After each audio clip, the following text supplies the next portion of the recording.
Hello po sa mga mahal kong listeners. Magandang araw po sa inyong lahat. Nandito na naman po ulit kami, ang Johnny Tandem. Hi po sa inyo. At ako na naman po ulit ang inyong tagapagsalaysay, si Miss Winnie, at ito ang ating kwento. Magandang araw po, Miss Winnie. Ako po si Cristel. Sumulat ako para ibahagi sa inyo ang isang hindi magandang karanasan ko sa buhay. Noong bata pa lamang ako, namulat na ako sa magulong buhay at sa labis na kahirapan kasama ang aking ina na si Mama Gina, isang GRO.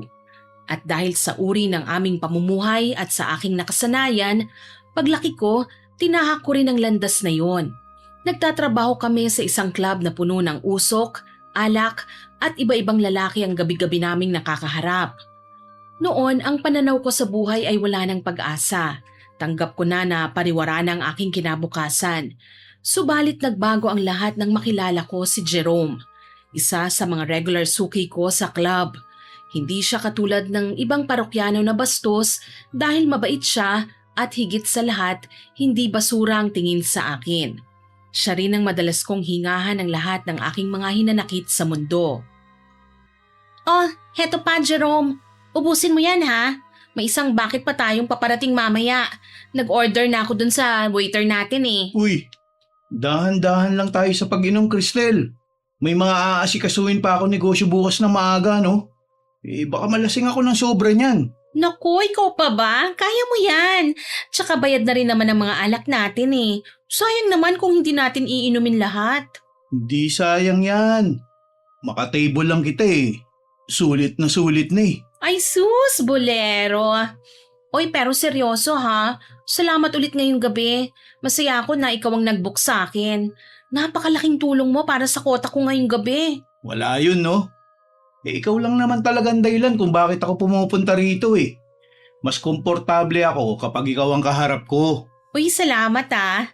Alam mo, nakakabilib ka talaga. Kakaiba ka eh. Bakit mo naman nasabi yan? Pare-pareho lang kami mga lalaking nagpupunta rito para uminom at magpalipas ng oras. Hindi no, iba ka sa mga lalaking pumapasok sa pinto ng club na to. Ang babastos ng karamihan sa kanila eh. Talaga? Oo no, yung iba nga isang bakit lang ang binibili eh. Akala mo pag may-ari na ako? Nakakabwisit ang mga yun, walang respeto, walang preno ang mga kamay. Grabe naman ang mga yun. Mabuti ka pa, hindi ka ganon. Hindi basura ang tingin mo sa akin. Tao ka rin naman kasi, Cristel. Naghahanap buhay ka lang. Wala akong karapatan na maliitin ka dahil lang nandito ka sa ganitong lugar. Bihira ang nag-iisip ng ganyan. Dito kasi kapag GRO ka, mababang uri ka na kagad sa paningin nila. May mga tao talagang ganong mag-isip eh. Kaya nga eh. Alam mo, nagsasawa na ako dito. Imagine, bata pa lang ako, nandito na ako eh. Ay, nakakaleche. Bata ka pa lang, pokpok ka na. Grabe ka naman, hindi naman. Sinasama lang kasi ako ni mama dito noon. Kasi wala siyang mapag-iwanan sa akin. Talaga? Wala ba kayong ibang kamag-anak? Wala eh, nangungupahan lang kami. Nakakalungkot naman pala. Pero yung mama mo, parang di mo mama, no? Ha? Parang magkapatid lang kayo eh. Kasi 16 lang kasi siya nung ipinanganak niya ako. Talaga? Batang ina pala ang mama mo. Batang ina talaga. Malandi kasi. Nakilala mo ba ang papa mo? Hindi eh. Hindi naman niya kilala kung sino ang nakabuntis sa kanya, no? Nagtatrabaho na kasi siya dito sa club, kaya hindi niya siguro maalala. Ay, ganun ba? Nakakalungkot naman. Ano ka ba? Wala yun. Pero minsan ba, naiisip mo rin kung nakilala mo ang papa mo? Hindi ganito ang magiging buhay mo, tama ba? Hindi. Hindi ko naisip yon kasi tsak naman na wala rin kwenta ang papa ko eh. Sa taste ba naman ni mama sa lalaki eh? Naku, ewan ko lang ano. Uy, grabe ka naman. Oy, totoo yan ha. Nakadami na nga yun ng asawa eh. Lahat tarantado at walang kwenta. Pero may isa namang matino. Yun naman pala eh. May matino naman pala eh. Oo, kaya lang may asawa. May asawa? Ano yun? kabit ang mama mo? Oo, kabit, escabeche, malandi, kirida, ano pa ba? Paano mo nasabi na matino yung lalaki kung ginawa niyang kabit ang mama mo? Sa ugali naman kasi yung sinasabi ko. Mabait siyang tao. Talaga? Oo, parang anak kang turing niya sa akin eh. At sa kanya ko lang naranasan yung pakiramdam na may buong pamilya. Paano? Sinama niya kami ni Mama. Binigyan ng magandang bahay, masarap na pagkain. Basta, tsaka nga pala pinag-aral niya ako kahit papano. Aba, mukhang mayaman nga. Ay oo, may kaya siya no. May negosyo nga siya eh. May tracking tsaka hardware. Kaya nabibigay niya lahat ng mga kailangan namin. Perfect father figure talaga siya para sa akin. Ano nangyari? Bakit sila naghiwalay ng mama mo? Nalaman na nung original na asawa tapos nagkagulo, ganun? Hindi no. Tsaka hindi naman sila naghiwalay eh. Ha? Nasan siya ngayon? Tigok na. Ano? Namatay? Paano? Car accident. Nahulog sa bangin. Ayun, dead on the spot. Di ba ang malas? Ang daya nga eh. Kung kailan umayos ng buhay namin, tsaka naman nagkanda leche-leche ulit. Grabe naman pala yun. Sayang nga. Ano nga palang pangalan ng lalaking yun? Kenneth. Kenneth Valdez. Wala, hindi ko kilala yun. Pero ikaw, di ba sabi mo, nakapag-aral ka naman kahit second year high school lang? Bakit hindi ka naghanap ng mas magandang trabaho? At anong trabaho? Tagahugas ng pinggan? Tagalinis ng inidoro? Tapos ano? Minimum wage ang kikitain ko, ganon. Hindi sapat yon para pambayad sa upa ng bahay at iba pang gastusin namin ni Mama. Pero at least, mas marangal yun. Marangal nga, gutom ka naman. Dito sa club, sa tip pa lang buhay ka na. Pero, tanong ko lang hindi ka ba nandidiri sa mga lalaking humahawak sa'yo? Nung una, sobra. Umiiyak pa nga ako nun eh. Awang-awa ako sa sarili ko pero ayun, nasanay din. Basta, sanayan lang. Talagang niyakap mo na yung ganitong klase ng buhay, no? As if naman may choice ako. Di gutom kami. Tapos si Mama, medyo humihina ng kita niya. Pero nandito pa rin siya sa club, di ba? Oo nga, nandito pa rin. Magkasama pa rin kami sa impyernong lugar na to. Gusto mo bang tumakas sa buhay na ganito? Sino bang hindi, no? Kaya lang, paano naman ako makakalayas dito? Gusto mo bang sumama sa akin? Ano? Sumama sa akin. Umalis ka na rito sa club na ito. Ha? Jerome, lasing ka na ba, ha? Hindi ako lasing, no? Matagal ko nang pinag-iisipan to tuwing umuwi ako galing dito. Gusto ko kasing magbago na ang buhay mo eh. Sumama ka na sa akin. Mag-live-in tayo. Live-in? Teka, seryoso ka ba? Oo naman. Sira ulo. Huwag ako magsisisi ka lang. Hindi yan, no? Sige na. Sumama ka na sa akin. Teka, Jerome. Huwag na, nakakahiya, no? Seryoso ako. Gusto kita, Cristel. Gusto mo ako? Alam mo, lasing ka lang talaga eh. Uulitin ko Gusto kita. Kapag sumama ka sa akin, ibibigay ko sa iyo ang lahat. Hindi ko pwedeng iwan si Mama dito eh. Di isama mo. Hoy, seryoso ka? Aakuin mo kaming dalawa? Oo nga. Ay, ayoko baka maging pabigat pa kami sa'yo, no? Bibigyan kita ng trabaho sa isa sa mga tindahan kong construction material. Ay, ano naman ang alam ko doon? Madali lang matutunan ng lahat ng bagay, no? Ako magtuturo sa'yo. Madali lang ang ibibigay kong trabaho sa'yo. Magbabantay ka lang. Parang visor. Eksakto. Ano? Sama ka na sa akin? Jerome, bakit mo to ginagawa? Agad-agad? Hindi mo nga ako nililigawan tapos live-in kagad? Uso pa ba yung ganun? Di na kailangan yun, no? Ang importante, magkasundo tayong dalawa. Pero natatakot ako eh. Baka magkamali ako. Hindi ito isang pagkakamali. Opportunity ito para mabago ang buhay mo. Ayaw mo ba? Gusto, syempre. Sawa na nga ako sa ingay ng club na to eh. Gusto ko na rin talagang kumawala. Kaya nga sumama ka na sa akin. Sige na nga, payag na ako. Huy, yun! Yan ang gusto kong marinig mula sa'yo. Uy, maraming salamat Jerome ah. Hindi ko alam kung paano ko masusuklian ang ginagawa mong ito para sa aming mag-ina. Inililigtas mo kami sa impyerno. Hindi naman kita sinisingil, no? Ikaw talaga. Wala akong hinihinging kapalit sa'yo. Ano? Tuloy na muna natin itong pag-inom. Nawawala na yung bula ng alak ko. Oo nga, sige. Ubusin na natin tong alak. Yes. Nagpatuloy kami sa masayang inuman, Miss Winnie. Samantala, kinabukasan, pakiramdam ko ay lumulutang ako sa ere. Masaya na ako sa wakas.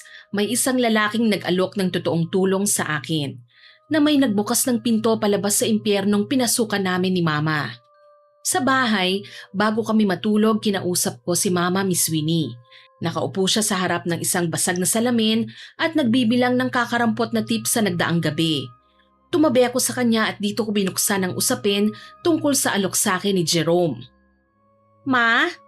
Oh, bakit? Hindi ka pa ba natutulog? Tibay ng katawan mo ah. Nakailang bakit ka rin ng alak kagabi? Hindi naman po namin naubos yun eh. Pero ma, isasabihin ako sa'yo. Mamaya mo na sabihin yan. Baka may tip ka kagabi. Pwede bang dagdagan mo muna tong kita ko? Bayaran na naman kasi ng boarding house eh. Ay, wag na ho kayong magbayad, ma. Anong wag magbayad? Alam mo namang tigre ang kasera natin eh. Gusto mo bang makagat ha? Wag na nga ho kayong magbayad, ma. Kasi, lilipat na po tayo ng bahay. Ano? Hindi na rin tayo papasok sa club, mama. Anong hindi papasok? Nahihibang ka na ba? Yung customer ko po kasi kagabi, sinabi niyang mag-live-in na raw kami. Bibigyan niya ako ng trabaho, ng bahay. Ay, sus Mariosep, madami na akong nakilalang ganyan. Huwag kang magpapabola, Cristel. Ma, totoo to. Hindi naman nagsisinungaling si Jerome eh. Yun ba ang nagsabi sa'yo na ibabahay ka niya ha? At saang pusali ka naman daw niya balak dalhin? Meron siyang negosyo at ipapasok nga raw niya akong visor. Magiging maganda ang buhay ko, ma. At sigurado akong hindi niya ako dadalhin sa pusali. Titigil na ako sa pagiging GRO, pati na rin ikaw, ma. Ano? At bakit naman ako nadamay dyan? Kasi isasama na nga kita. Titigil ka na. Ako na ang bubuhay sa'yo. Sa bahay ka na lang, magpapahinga. Huwag mo nga akong dinadamay sa mga kalokohan na yan, ha? Itigil mo ang pagpapantasya mo. Yang mga lalaki magagaling lang yan mambola at paasa yan, ha? Ay ma, iba si Jerome. Seryoso siya. Gusto niya tayong tulungan. Makinig ka sa akin. Walang lalaking seryosong tutulong sa isang puta na walang hinihinging kapalit, Cristel. Tandaan mo yan. Pero malakas ang kutob ko na mas mapapabuti tayo dito, ma. Mapapabuti? Ang sabihin mo, inaalok ka lang yan kasi gusto ka lang niyan tikman ng libre. O baka may ibang intensyon. Mag-iingat ka. Delikado ang mga ganyan. Hindi naman po siguro. Cristel, madami na akong pinagdaanan. Kung totoo yan, di sana maayos ng buhay ko ngayon. Halos lahat ng customer ko nangako sa akin ng ganyan. Iba naman yung kwento mo sa kwento ko, ma. O kung gusto mo yan, bahala ka. Pero wag mo akong idamay ha. Hindi ako hihinto sa club. Mahirap na, baka hindi na ako makabalik pag pumalpak ka. Kayo po ang bahala kung ayaw niyong sumama. Pero kung magbagong isip mo, tawagan mo lang ako, ma. At talagang desidido ka na, ha? Hay nako, ewan ko sa'yo. Kung gusto mong magpakatanga, edi solohin mo. Ma, seryoso ko. Ayaw mo ba talaga? Tignan mo nga yung sarili mo sa salamin, oh. Oh, bakit? Anong problema? Maganda pa rin naman ako, ah. May asim pa. Hindi naman yun ang ibig kong sabihin eh. Oo, maganda ka. Pero hanggang kailan ka makikipag-agawan ng customer sa mga mas batang babae sa club? Anong sinabi mo? Real talk lang po. Hindi na po kayo bata. Mga ilang taon pa po aayawan na kayo ng customer. Ay, grabe ka ha. Ang sakit naman nun, anak. Di ba gugustuhin mo ba talagang dumating ka pa sa puntong tinatanggihan ka na maski libre? Hoy ha, yang bibig mo. Hindi na nakakatuwa yan. Kaya nga ito nang sagot, ma. Ito nang ticket natin paalis dito. Kahit ngayon lang, magtiwala naman kayo sa instinct ko. Ay nako, ewan ko. Makinig ka sa akin. Gusto kong gawin to kasi gusto kong umahon kasama ka. Hindi ko kayang iwan ka na mag-isa rito. Ikaw talagang bata ka. Paano kung sumablay itong si Jerome? Paano kung okay na nga siya pero bigla siyang magsawa at iwan tayo sa ere? Di saan tayo pupulutin? Di sabay tayong babangon ulit. Sanay naman tayong nagkakandaleche-leche ang buhay eh. Pero ma, paano kung totoo? Paano kung katulad siya ni Papa? Ay, wag mo nang banggitin yan. Pero kailangan, para maalala mo na nag-i-exist naman talaga ang mga matitinong lalaki. Ay, siya, sige. Sige na nga. Talaga? Sasama ka na, ma? Hindi pag-iisipan ko muna. Dito muna ako at magtatrabaho pa rin ako sa club. Ikaw na munang sumama sa kanya. Mama naman eh. Oo nga, tsaka na ako susunod kapag makita natin kung maayos ba talagang kausap ang lalaki na yan. Kung okay siya, edi walang problema. Sige po, hindi ko na po kayo kukontrahin pa. 2 buwan, ma. Kapag nakita kong okay siya, babalikan kita. Oo na, pero anak ha, kapag nagganda leche-leche yan ako mismo ang sasampal sa lalaking yan. At kapag ginutom ka, kakalad ka rin kita pabalik dito sa club. Oo na po, ma. Pero sisiguraduhin ko na magiging maayos ang lahat. O sige, sige na. Pero siya nga pala, yung pera anak, bigyan mo muna ako bago ko makalimutan. Mamaya lang nandito na yung impactang landlady natin. Halos hindi ako makahinga sa sobrang saya ng pumayag si mama na sumama na ako kay Jerome. Mabilis akong pumasok sa kwarto ko at inayos ang aking mga gamit. Inilagay ko ito sa halos 2 maleta. Buong maghapon akong hindi mapakali, Miss Winnie. Ni hindi nga rin ako makatulog ng maayos eh. Panay ang tingin ko sa aking cellphone dahil sa labis na pananabik. Bandang 4:00 ng hapon tumawag na si Jerome. Nasa biyahe na raw siya papunta sa amin para sunduin ako. Naghintay ako at sa loob ng eksaktong 20 minuto, nasa harapan na siya ng pintuan namin. Agad ko siyang pinapasok sa loob at ito ang unang beses na formal kong ipinakilala kay Mama Gina. Medyo kinabahan ako dahil biglang sinungitan siya ni Mama eh. Pero alam kong kailangan ko silang pagharapin bago ako sumama. Ay ma, nandito na po si Jerome. Ay Jerome, ang Mama Gina ko. Hello po, Ti. Oops. Tigilan mo yan Huwag mo akong tatawaging tita. Hindi pa ako matanda Gina na lang. Yan ang itawag mo sa akin. Hello, Gina. Good. Maupo ka. Salamat. Mabuti naman at nagkaharap tayo. Ngayong nandito ka na, mag-usap tayo ng masinsinan. Sige ho. Hindi na ako magpapaligoy-ligoy pa Ano bang nakain mo at naisipan mong ibahay ang anak ko? Mukha ka namang desente, may pinag-aralan. Pero bakit siya? GRO ang gusto mong mapangasawa? Hindi ko naman po binabase sa trabaho ang halaga ng isang tao eh. Si Cristel po, mahal ko po siya kahit ano pa siya. At dahil mahal ko siya, gusto ko po siyang bigyan ng maayos na buhay. Mahal? Agad-agad? Alam mo, naririnig ko na ang mga ganyang linyahan sa loob ng club noon pa. Iba't ibang lalaki, iisang script. Ma! Nagsasabi lang naman ako ng totoo. Ganun naman sila Pag-type ka, sasabihin mahal ka. Wag ho kayong mag-alala. Mahal ko po talaga ang anak nyo. At wala po akong kinabisadong script, no? Gusto ko lang naman makasigurado na hindi mo gagawing panandali ang aliw si Cristel. Ma, wag naman kayong ganyan magsalita. Nakakahiya kay Jerome Sabi ko naman sa inyo iba siya sa mga naging customer natin. Tumahimik ka muna, Cristel. Kaming 2 ng lalaking ito ang nag-uusap. Okay lang, Cristel. Kaya kong i-manage to. Talaga lang Sige, sabihin mong mahal mo nga siya. Paano kung nagsawa ka na? Hindi ho ako magsasawa. Seryoso po ako sa kanya. Ay nako, madaling sabihin yan ngayon kasi sariwa pa at mainit pa. Paano kapag nandun na kayo sa iisang bubong? Kapag nakita mo ang mga kapintasan niya, baka ibalik mo siya sa akin. Naku, hindi po mangyayari yun. Saka hindi ko po siya isusoli sa inyo. Kasi sasama ka po sa amin. Malaki ang bahay ko na nakahanda para sa kanya. Kasya po tayong 3 dun. Napag-usapan na namin ng anak ko ang bagay na yan. Susunod na lang ako pero hindi pa ngayon. Pero bakit po? Mas maganda po kung sama-sama na kagad tayo, di ba? Kung gastos po ang iniisip nyo, ako na po ang bahala sa lahat. Ayokong maging pabigat. Tsaka aaminin ko sa'yo, gusto ko munang tignan kung magiging maayos talaga ang takbo ng buhay nyo. Gusto kong makasiguro na hindi puro hangin lang yung pinagsasasabi mo. Mama naman yung bibig mo naman, walang preno eh. Oo na, sige na, sige na. Nagiging totoo lang naman ako eh. Tsaka naiintindihan naman ako ni Jerome eh. Hindi ba, Jerome? Naiintindihan ko kayo. Saka ginagalang ko po ang desisyon nyo. Basta kung gusto nyo pong sumunod, bukas po ang tahanan namin para sa inyo. Okay. Pero teka lang ha. Binata ka ba? Baka may sabit ka.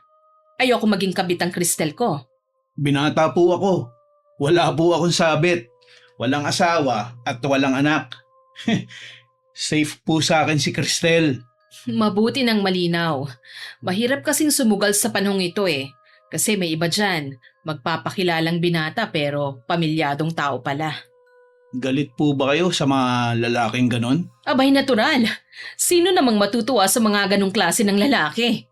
Kayo po, di pa po ba nyo nararanasan na pumatol sa isang lalaki may asawa? Biglang natigilan si Mama. Hindi niya masagot ang tanong ni Jerome Miss Winnie. Naging malikot ang tingin niya. Napangiti ako kasi alam ko na nasukol po siya. Pero alam ko rin po na kailangan bumawi kasi baka biglang magmaktol at magbago ang isip niya na payagan akong lumagay sa tahimik.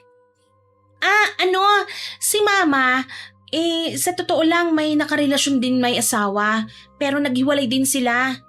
Naku, mabuti pa magmerienda muna tayo. Totoo ang sinabi ni Cristel. Ma? Oo, may nakarelasyon ako noon. Pamilyadong lalaki. Siya yung nag-iisang lalaki na minahal ko talaga. Talagang pinagsikapan ko na agawin siya sa kanyang pamilya. Talaga po? Oo mahal na mahal ko siya. Mas mahal ko pa siya sa sarili ko. Kaya sukdulang pinaglaban ko siya sa original niyang asawa. Kaso yung Diyos na ang humadlang sa aming katarantaduhan. Bakit naman po nyo nasabi yun? Nategi, natepo kang loko. Hindi naman kami masyadong nagtagal. Ang sakit nun. Karma talagang inabot ko. Kaya ayokong maranasan ni Cristel ang ganon. Wag ho kayong mag-alala. Hindi po mararanasan ng anak niyo yun.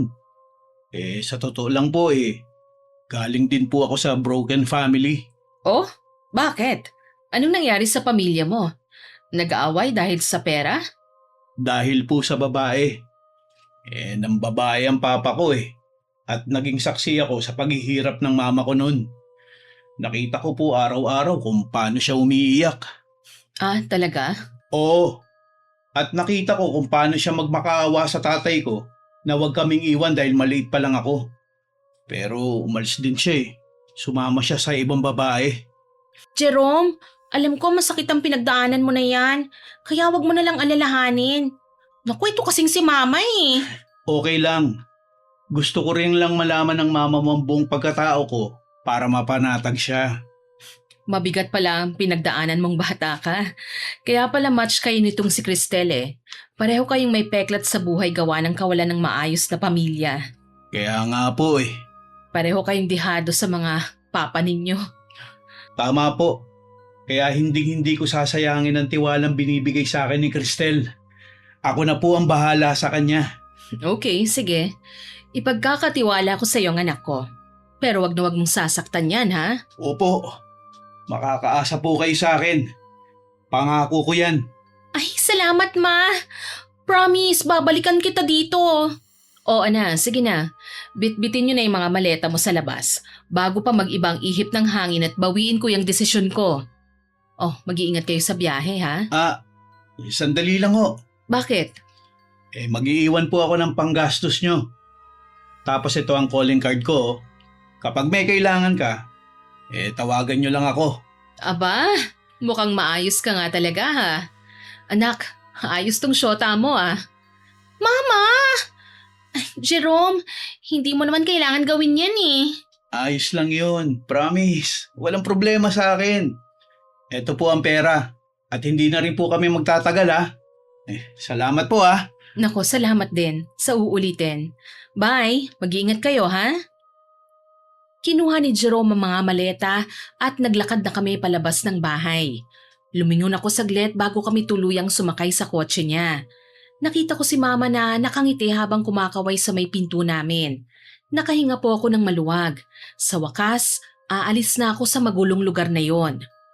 Mahaba po ang naging biyahe namin pero hindi man lang ako nakaramdam ng pagod dahil sa excitement. Dumating kami sa isang napakatahimik na subdivision. Pumarada ang kotse ni Jerome sa tapat ng isang magandang bungalow. Pagkababa ko ng kotse, napanganga talaga ako sa nakita ko. Malawak ang espasyo ng labas, may maayos na garahe at may mataas na konkretong bakod. Pagpasok namin mismo sa loob ng bahay, mas lalo po akong namangha, Miss Winnie. Maluwang ang sala, makintab ang sahig at napakalinis ng buong paligid. May sariling kusina at 2 malalaking kwarto. Hala! Seryoso ba to? Ito ang bahay natin? Oo. Bakit? Di mo ba nagustuhan ha? O ano ka ba? Siyempre gusto ko Pero nagulat lang kasi ko Ang laki-laki. Mabuti naman at nagustuhan mo. Talagang pinili ko tong ganito kalaki para maging komportable tayo. Ang ganda, ang linis. Naku, tignan mo yung sahig parang kumikinang. Wala akong makita ni isang alikabok ha.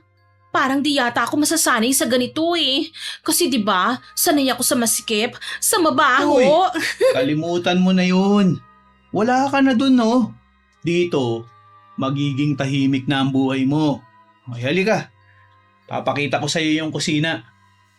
Naglakad siya papasok sa kusina at pagpasok namin doon ako mas lalong humanga. Kumpleto po ang lahat ng gamit. May malaking ref, makinis ang counter at may kumikinang na bagong stove. Napahawak ako sa mga cabinet dahil hindi ko mapigilan ng labis na tuwa. Sumilip ako sa bintana ng kusina at nakita ko ang malawak na espasyo sa likod bahay. Naisip ko kagad na magtatayo ako ng munting hardin doon. Ano? Nagustuhan mo ba? Oo, Jerome, ang ganda. Parang ang sarap magluto dito Hindi kagaya sa amin na nakapatong lang sa maliit na lamesa yung nanggigitata na stove namin. Hirap kaya ako magluto doon. Dito, hindi ka na mahihirapan. Saka nakita mo ba yung ref natin?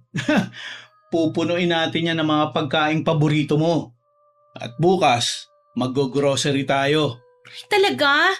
Uy, sabi mo yan Oo nga. Bibili tayo ng prutas, gulay, karne. Ikaw na bahala kung anong gusto mo pa. Oo, sige. Uy, pero sabihin mo nga sa akin, hindi pa talaga ako nananaginip. Hindi ka nananaginip. Totoo lahat ang nakikita at nahahawakan mo rito. Ay, oo nga, tunay. Siya nga pala, yung tungkol dun sa trabaho na ibibigay mo sa akin. Yung sa hardware? Oo, yun nga. Saka mo na isipin yun. Sa ngayon, gusto ko munang mag-relax ka. Habang nag-a-adjust ka, relax ka lang dito. Grabe, sobrang nakaka-appreciate naman ang lahat ng ito. Ano bang pwede kong iganti sa lahat ng ginagawa mo para sa akin? Pagmamahal, Cristel. Yun lang sapat na sa akin.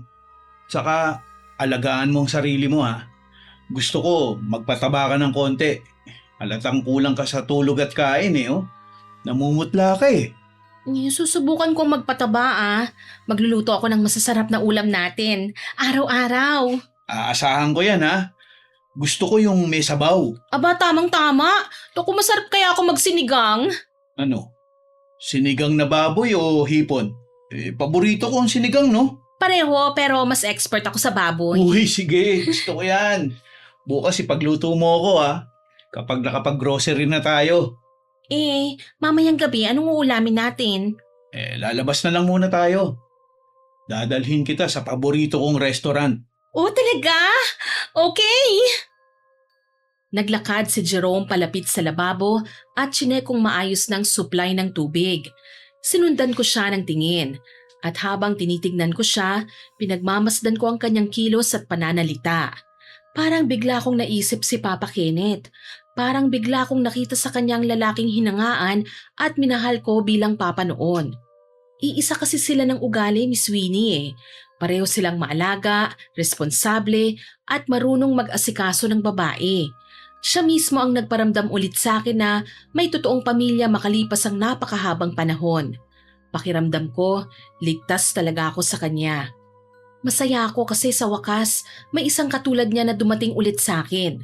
Samantala matapos niyang masiguro na okay na ang lahat sa kusina, tsaka naman niya ako niyaya sa kwarto. Maganda po ang kwarto, maaliwalas at mabango. Malaki ang kama at mukhang masarap higaan dahil malambot. Ano?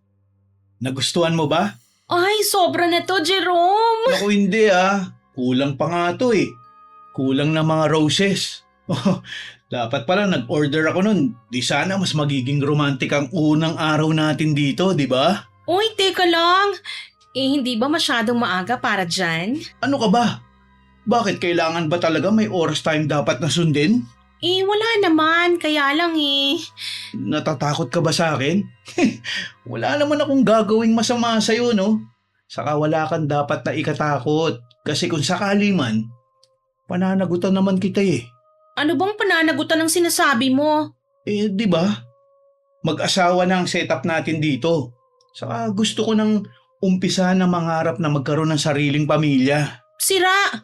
Wala pa nga tayong singsing pamilya ka agad. Papel at singsing na lang naman ang kulang natin eh. Pero yung nararamdaman ko para sa'yo, higit pa ron. Gusto kong iparamdam sa'yo na sa'kin ka lang. At sa'yo lang ako. Ay, yan ka na naman nambobola ka na naman Uy, hindi ako nang bobola, no, Cristel? Ang bango mo, alam mo ba yun? Kahit pagod ka sa biyahe, ang bango-bango mo pa rin. Ewan ko sa'yo. Tungaharot ka ikaw Uy, seryoso ko. Pwede ko bang halikan ng reyna ng bahay na ito? Kailangan pa bang itanong yan? Unti-unting naglapat ang mga labi namin, Miss Sweeney. Nagsimula sa malambing na halik hanggang sa tuluyan na kaming nadala ng emosyon. Nangyari na nga ang dapat mangyari sa aming dalawa sa loob ng bago naming kwarto. Umapaw ang ligaya sa puso ko sa mga sandaling yon. Sobra kasing maingat si Jerome sa akin Bawat haplos niya, puno ng respeto at pag-iingat. Binura ng kanyang mga halik ang dumi ng aking nakaraan. Naging isang bago at malinis na babae ako sa mga bisig niya.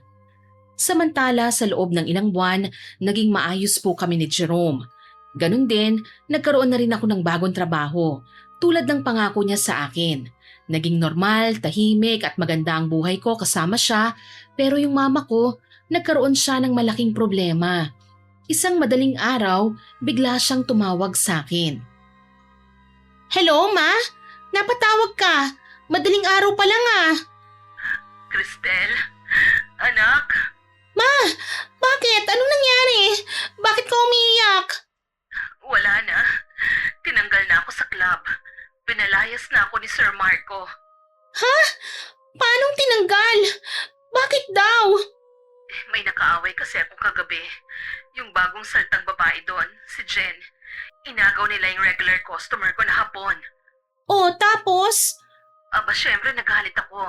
Nilapitan ko siya. Sumagot ang gaga. Sinabihan ba naman na matanda na raw ako at laos? Kaya nasampal ko talaga siya. Nagsabunutan kami doon sa club. Ano? Nakipagpisikalan ka, Ma? O tapos, anong sinabi ni Sir Marco? Ayun, kinampihan pa naman niya yung mas bata. Mas pinili niya yung bagets kesa sa akin na ilang taon nang nagserbisyo sa club na yon. Grabe naman. Hindi man lang ba niya inalaman totoo? Kaya nga ako ba naman ang pagbintangan na nagsimula raw ng gulo? Tapos heto pa, sinabi pa nila na sakit lang daw ako sa ulo. Bakit naman nila sasabihin yun sa'yo, Ma? Mahina na raw akong kumita Hindi na raw ako mabenta kaya yun, tinanggal na ako. Parang nagdahilan lang sila. Talagang gusto na nila akong tanggalin. Grabe naman talaga. Matapos kanilang pakinabangan ng ilang taon dyan. Yun nga ang nakakainis. Itinapon na lang ako na parang basura. Wala man lang silang konsiderasyon. Ay, nakakainis talaga. Tama na, Ma. Hayaan mo na sila. Masama talagang ugali ng manager natin na yun kahit noon pa. paano nga hayaan ko? Paano na ako ngayon? Wala na akong trabaho. Saan ako kukuha ng pambayad ko sa upa, sa pagkain? Nasan ka ba ngayon? Nandito ako sa boarding house. Wala naman akong pupuntahang iba eh. O sige, magpahinga ka muna dyan, ma. Huwag kang aalis ha. At huwag kang mag-alala, susunduin ka namin ni Jerome bukas ng umaga. Susunduin? Opo, di ba matagal na naming sinabi sa'yo na dumito ka na rin sa amin? Ma, maayos ang kalagayan ko dito. Mabait at responsableng lalaki si Jerome. Hindi ba nakakahiya? Hindi, ma. Malaki ang bahay, may 2 kwarto. Wala kang dapat ipag-alala. Kaso, nahihiya talaga ako eh. Baka maging pabigat ako. Bukod doon, baka makasira pa ako sa pagsasama niyo. Hindi ka magiging pabigat. Promise, sobrang bait ni Jerome, ma. Alam mo, ma, katulad na katulad niya si Papa Kenneth. Talaga? Ganon siya kabait? Oo nga, ikaw lang naman kasi tong matigas ang ulo eh. Maayos nga ako dito sabi. Tsaka alam mo ba, tinupad niya yung pangako niya na bibigyan niya ako ng maayos na trabaho. Os? Yung sa hardware? Hindi ka ba minamaliit ng mga kasama mo doon? Hindi po, ma. Nirerespeto ako ng mga empleyado doon. Pero alam nyo, in fairness ha, ang sarap talaga sa pakiramdam yung kumikita ng malinis na pera. Ha? Anong ibig mong sabihin? Yung kumita ka sa totoong trabaho. Yung hindi na kailangan magsuot ng maigsing damit, ng makapal na makeup, at magtiis sa mga lalaking bastos. Mabuti ka pa. Nakaahon ka na. Opo, ma. Talagang tinupad lahat ni Jerome ang mga pangako niya sa akin. Mabuti naman at hindi ka niloko ng lalaking yon. Akala ko talaga nung una gagamitin ka lang niya at paaasahin. Hindi po siya ganon. Sobrang swerte ko kaya kay Jerome, ma. Kaya gusto ko maranasan mo rin ang ginhawa na nararanasan ko ngayon. Talaga, anak? Oo nga. Kaya tama na yung pagtitiis mo dyan sa club, ma. Hayaan mo nang ako naman ang mag-alaga sa'yo. Ako nang bahala sa'yo rito. Sige na nga. Ayoko na rin talagang bumalik doon eh. Nakakapagod na rin makipagsabayan sa mga bata. Baka mamatay na lang ako sa konsumisyon. O sige na, pumasok ka na sa kwarto mo at matulog ka na muna kahit sandali. Pagising mo bukas, tsaka ka na mag-impake ng mga gamit mo. Oo, sige anak. Hihintayin ko kayo ha. Salamat talaga ha. Pasensya ka na at naistorbo ko pa ang tulog mo. Ay wala po yon. Sige na, magpahinga ka na, ma. Oo, sige anak. Thank you ulit ha. Bye! Ibinaba ko na ang tawag. Paglingon ko sa tabi ko, gising na pala si Jerome at alam kong narinig niya ang usapan naming mag-ina. Ngumiti siya ng malapad. Hinawakan niya ang kamay ko at sinabing masaya siya dahil sa wakas, makakasama na namin si Mama dito sa bahay. Matagal na rin daw niyang hinihintay na pumayag siyang lumipat sa amin. Kinabukasan, pagsapit ng 8:00 ng umaga, bumiyahe na nga kami kagad sa dating boarding house. Nadatnan namin si Mama na maga ang mga mata dahil sa kanyang pag-iyak. Ay, Diyos ko, Ma! Talagang pinanindigan mong iyakan ang nangyari sa club hanggang umaga, ha? Masama talagang loob ko eh. Hindi nga ako masyadong nakatulog ng maayos eh, pagkatapos ng tawag ko sa'yo. Naku, tama na yung pag-iyak nyo. Nandito na po kami ni Cristel. Kami na po ang bahala sa inyo. Naku Jerome, pasensya na ha. Nakakahiya naman pero makikitira muna ako sa inyo. Ayos lang. Tulad ng sabi ko noon, walang problema. Saka mas okay na nasa bahay ka namin para tong si Cristel, hindi na mag-alala. Sabi ko naman sa iyo okay lang ako. Oh, akin na yung bag mo at dalhin na natin sa sasakyan. Nandito na ba ang lahat, Ma? Mga personal na gamit ko lang yan. May mga naiwan pa akong gamit sa club eh. Hayaan nyo na yun. Papalitan ko na lang kung ano mga gamit na yun. Talaga? Mga sexy na damit yun eh. Mga heels tsaka mga... Ay, Mama ha! Kayo talaga! Nagbibiro lang naman ako. Sige na nga, tara na at baka magpakita pa yung impact ang landlady dito. Lalong masira lang ang araw ko. Agad na binuhat ni Jerome ang mga gamit niya at inalalayan siyang sumakay sa kotse. At pagdating namin sa subdivision, halos manlaki ang mga mata ni Mama nang makita niya ang bahay namin. Nakita ko ang labis na tuwa niya lalo na nung maupo siya sa malambot niyang kama. Ano Ma? Nagustuhan mo ba? Nagustuhan? Naku Cristel, kulang ang salitang yan ano? Napahabaliw ako sa tuwa ka mo. Ay, Diyos ko. Sa wakas, ngayon lang ako makakatulog sa ganito kalambot na kama. Mabuti naman at nagustuhan mo. Oo naman anak. Naku, jackpot ka talaga sa partner mo. Hulog siya ng langit sa ating dalawa. Totoo po yun, ma. Uy, huwag ka mahihiya dito ha. Feel at home ha. Sige, sabi mo yan ha. Pero anak, seryoso. Napakaswerte mo talaga. Nakakainggit ka. Ikaw naman ma, wala ka naman dapat na ikainggit. Kung anong meron ako, sa inyo na rin po yun. Talaga? Eh di ibig sabihin jackpot na rin ako? Oo naman. Eh di ba nga sabi ko sa inyo, sabay tayong aahon? Kasiyahan ko na rin na makita kang komportable dito. Ay nako, mabuti na lang pala, matigas ang ulo mo no? Po? Eh kasi nga 'di ba, kung hindi matigas ang ulo mo at sumunod ka sa mga sinabi ko sa'yo noon, eh di wala tayo sa kalagayang ito ngayon. Yun po ba? Eh gusto ko rin po kasi talaga to. Ah, siya nga pala. Pwede mo bang tanungin si Jerome kung may kaibigan siyang binata o kaya may kapatid siya? Oy, bakit ma? Eh sabihin mo naman sa kanya na ireto ako sa mga kakilala niya, yung kasing ugali niya. Pwede ring tatay niya o kaya tito na mayaman na tulad niya. Ay, ano ka ba ma? Kararating mo lang dito naghahanap ka na kagad ng malalandi mo ha? Ang tanda-tanda nyo na kung ano-ano pa rin ang iniisip nyo. Hoy, magdahan-dahan ka sa pananalita mo ha? Hindi pa kaya ako matanda. Tsaka nagtatanong lang ako at malay mo meron. Eh bakit ka ba kasi naghahanap ma? Naisip ko lang na baka swertihin din ako. Bigla akong naisip na gusto ko rin ng sarili kong asawa na mapera at galante. Ay naku ma, tantanan mo na yan. Nakakahiya kay Jerome kung maririnig ka niya no? Mas maganda siguro kung magpahinga muna tayo rito at i-enjoy natin ang bagong bahay. Sus, ito naman. Sige na, sabihin mo sa kanya mamaya ah. Ma? Sige na, malay mo lang naman eh. May kilala siyang may-ari ng hardware o ibang negosyante na naghahanap ng seryosong karelasyon. Ay, ewan ko sa'yo ma. Bahala ka na nga dyan. Huwag mo akong isali sa mga kalokohan mo ah. Nakakahiya kaya kay Jerome. Hindi kaya, maiintindihan ako nun. Ito namang anak ko, oh, KJ masyado. Ayaw mo bang sumaya rin ng mama mo ha? Hindi naman po sa ganon. Nag-aalala lang ako baka mapahiya ka lang. Alam mo namang seryosong tao si Jerome eh. Hindi yun mahilig sa mga biro tungkol sa ganyan.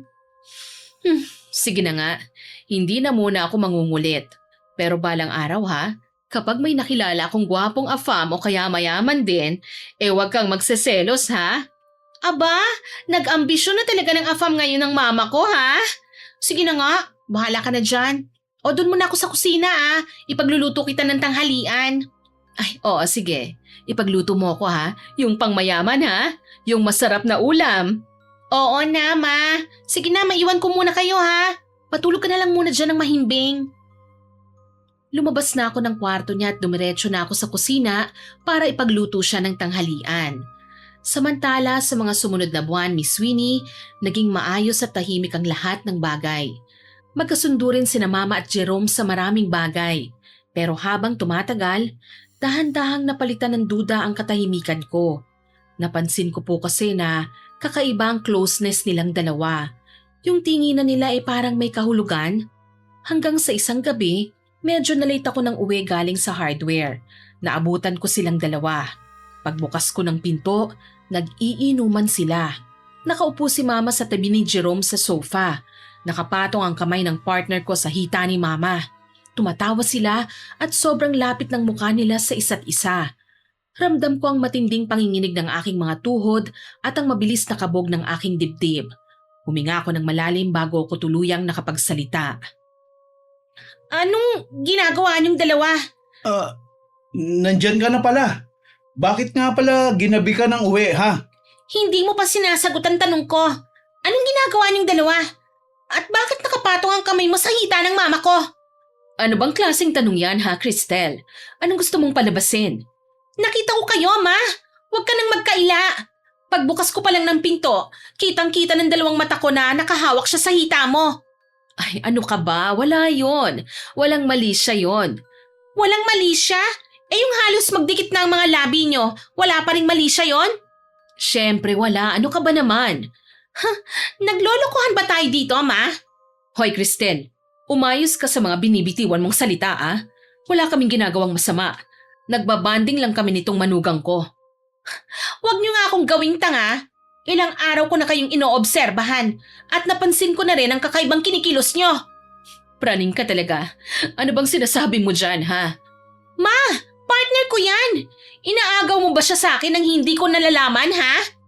Sobra na yata ang pagkapraning mo, ha? Sarili mong ina pinagseselosan mo? Ano nga?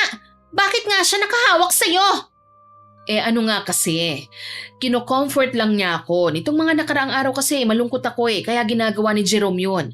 Namumroblema kasi ako dahil hinahabol ako ng pinagkakautangan ko. Hindi ka naman mukhang problemado Narinig ko nagtatawanan nga kayo. Tumatawa ka, ma. Kaya sabihin niyo na sa akin ang totoo. May ginagawa ba kayong milagro? Tama na yan, Cristel. Kumalma ka nga muna. Halika rito. Maupo muna tayo. Ayoko! Pakinggan mo muna ako. Please lang. Sige na, halika na. Huwag mo nga akong hawakan. Tsaka huwag kang lalapit sa akin. Cristel, tumahimik ka na nga Nakakarindi ka na Nagpapaliwanag na nga kami sa'yo para kang baliw. Hindi ako baliw! Makinig ka na lang kasi. Wala nga kaming ginagawang masama. Hindi ko aahasin si Jerome sa'yo. Tsaka bakit? Bawal ba na makipagkwentuhan sa manugang ko, ha? Oo nga, Cristel. Hindi naman, di ba? Kita mo na? Yan ang sinasabi ko sa'yo. Makitid yung utak mo Sarili mong ina, pinagdududahan mong malandi. Hindi makitid ang utak ko, ma. Ginagamit ko lang ang mata ko. Huwag niyo nga akong paikutin. Hindi ako bulag at hindi ako bobo. Matagal niyo nang gawain yan, Sanay kayo sa ganyan. Hindi rin ako malandi. Ako napupuno na ako sa'yo. Kung pinapunta mo ako at pinatira mo lang ako para bastusin, pues aalis na ako rito. Ayan, dyan naman kayo magaling Kayo ang nahuli ko sa akto tapos ako pa ngayon ang masama. Ang galing niyong magbaligtad ng kwento. Tama na, Cristel. Huwag mong pairalin yung galit mo.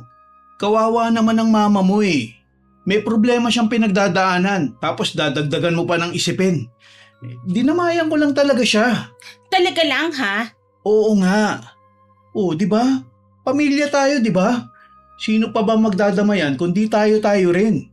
Nagdadamayan o naglalandian? Walang naglalandian dito. Pakinggan mo nga ang sarili mo. Lahat na lang ng bagay mini-misinterpret mo Natahimik ako bigla sa sinabi ni Jerome. Hindi na ako nakaimik dahil unti-unting pumasok ang alinlangan ko sa isip. Kaya lang naman kasi naging sobrang sensitibo at mainitin ang ulo ko dahil sa sinabi sa akin ng katrabaho ko sa hardware noong nakaraang araw.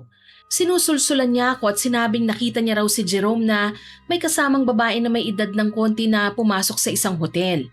At dahil doon, pagpasok ko pa lang sa pintuan, nakita ko ang pagiging sobrang malapit nila mama at Jerome. Agad na kumonekta sa utak ko ang chismis na yon. Naisip ko kagad na baka ang sarili ko pang inang babaeng sinasabi ng katrabaho ko. Pero ngayong nakikita ko ang matinding galit ni mama at ang pakiusap ni Jerome, bigla po akong natakot. Bigla akong napaisip na paano nga kung hindi pala totoo ang sinabi ng katrabaho ko. Mapapahiya ako at masisira lang ang relasyon naming lahat.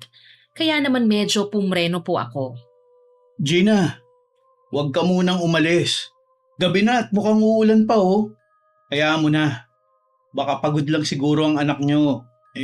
Kakausapin ko na lang siya ng masinsinan. Pero kasi mabigat sa dibdib yung mga sinabi niya Hindi ko matanggap ang mga binibintang niyang kahalayan sa akin. Naiintindihan ko. Hayaan mo. Magiging maayos rin ang lahat ng ito. Sige na. Pumasok ka na lang muna sa kwarto mo. Umiiyak si Mama Gina. Mabigat ang mga hakbang niya na tumalikod at naglakad papasok sa kanyang kwarto. At pagpasok niya, malakas niyang isinarado ang pinto. Naiwan kaming dalawa ni Jerome sa sala. Bakit pa siya ang kinakampihan mo? Hindi ko siya kinakampihan. Nilalagay ko lang sa ayos ang lahat para hindi na lumaki pa ang gulo. Ako pa ang nagpalaki ng gulo, ha? Mama mo yun, Cristel. At partner mo ako. Walang katotohanan ng lahat ng sinasabi mo. Sige nga, tanungin kita. Nagkukulang ba ako sa'yo? Hindi. Yun naman pala kung sumablay na ako, dun ka mag-isip na may iba na akong babae. Pero malakas kasi ang kutob ko eh. At dahil sa kutob na yan, hahayaan mong masira kayong mag-ina? Hahayaan mong masira tayong dalawa? O sige, para mapanatag ka, papayag na ako bukas. Paaalisin natin ang mama mo. Eh, ano kasi? Wag naman. Kawawa naman siya. Hindi, paalisin na natin siya para mapanatag na yung loob mo. Basta ako malinis ang konsensya ko ha. Wala akong iba. Mahal kita. Totoo ba yung sinasabi mo? Oo naman. Sa tingin mo ba lolokohin kita? Kailanman di ko gagawin yun sa'yo. Sige, maski tignan mo pa ako sa mga mata ko. Lumapit si Jerome sa akin. Hinawakan niya ang aking mukha gamit ang kanyang dalawang kamay at dahan-dahang pinunasan ng mga luha ko sa aking pisngi. Ang kanyang mga mata ay puno ng sinseridad at pag-aalala. Oh, tama na ha. Ayokong nakikita kang nasasaktan eh. Ito ang tandaan mo. Hindi kita ipagpapalit kahit kanino. Lalo naman sa mama mo, no? Oh, ano namang nakakatawa doon? Sorry. Natatawa talaga ako na pinagseselosan mo ang sarili mong mama eh. Sige na, mabuti pa, magpahinga na tayo sa kwarto. Alisin natin yung bigat na nararamdaman mo. Hinila ako ni Jerome at niyakap niya ako ng mahigpit. Nanatili akong matigas sa kanyang mga braso nung una, Miss Winnie. Ngunit nang hinahaplos niya ang likod ko, nang halikan niya ako sa noo, doon ako unti-unting lumambot. Napabuntong hininga na ako ng malalim at isinubsob ang aking muka sa kanyang dibdib. Pasensya ka na ha, nabigla lang siguro talaga ako kanina. Sobrang dami ko kasing iniisip nitong mga nakaraang araw eh. Idagdag pa yung stress ko sa mga tao sa tindahan. Hayaan mo na yun. Basta to tandaan mo ha, ang trabaho hindi dapat dinadala sa bahay, okay? Hindi yun okay. Masyado na ako nadadala ng emosyon ko eh. Pati tuloy kayo nadadamay. Okay lang yun. Wala yun sa akin. Naiintindihan kita ng buo. Salamat ah. Pero yung nangyari kanina, yung nakita mo, walang mali siya ron ha. Pamilya tayo rito. Hindi ko dudumihan ang pamilyang binubuo natin. Naniniwala naman ako eh. Teka, kailangan ko bang humingi ng tawad kay mama ngayon? Inasaktan ko siya ng sobra. Huwag na muna ngayon. Bukas na. Sa akin ka na muna bumawi ngayon, pwede? Ano? Tara na sa kwarto? Oo na, sige na. Pero pwede bang mamaya na? Nagugutom na kasi ako eh. Kakain muna ako tapos magsha-shower ako ha. O sige, paghahain na kita. Ay wag na, ako na. Nakakahiya naman sa'yo Ayos eh. lang. O, sige na. Umupo ka na sa mesa at ako na ang bahalang maghain. I love you. I love you too. Tumuloy na kami sa kusina ni Jerome at tulad ng sinabi niya, siya nga po ang nag-asikaso sa lahat, Miss Winnie. Pinaghain niya ako, sinubuan, at dahil doon nawala po ang lahat ng pag-aalinlangan ko. Sa mga sumunod na araw bumalik sa normal ang lahat. Naging maayos ulit ang pagsasama naming tatlo. Nawala na rin ang pagdududa ko lalo na't nakita kong naging mas formal na ang dalawa sa isa't isa. Kapag nagkakausap sila, naririnig ko ng tinatawag ni Jerome na mama ang Mama Gina ko. Kaya talagang inalis ko ang lahat ng pagdududa sa isip ko. Pero yung kapanatagan na yon hindi rin po nagtagal. Dahil isang hapon, nagpaalam ako kay Jerome na mag-o-overtime ako. May kailangan kasi akong asikasuhin sa tindahan. Dumiretso ako kagad sa kwarto. Pero bago ko buksan, may narinig akong nag-uusap sa loob mismo ng kwarto namin. Jerome, dahan-dahan naman. Nakikiliti ako eh. Dahan-dahan naman ah. Ang bango-bango mo talaga. Siyempre, nagpulbo ko eh. Siya nga pala, sigurado ka bang hindi pa darating si Cristel? Baka mamaya mahuli niya tayo rito. Hindi yan no. Nagpaalam sa akin yun na mag-overtime siya ngayon. Mamaya pa darating yun. Aabutin siya ng hating gabi. Talaga ba? Oo, kaya wala kang dapat na ipag-alala. Tayo lang dalawa rito sa bahay. Wala kang dapat na ikatakot. Kahit na. Huwag tayo maging masyadong kampante, no? Nako, natatakot ako sa anak ko.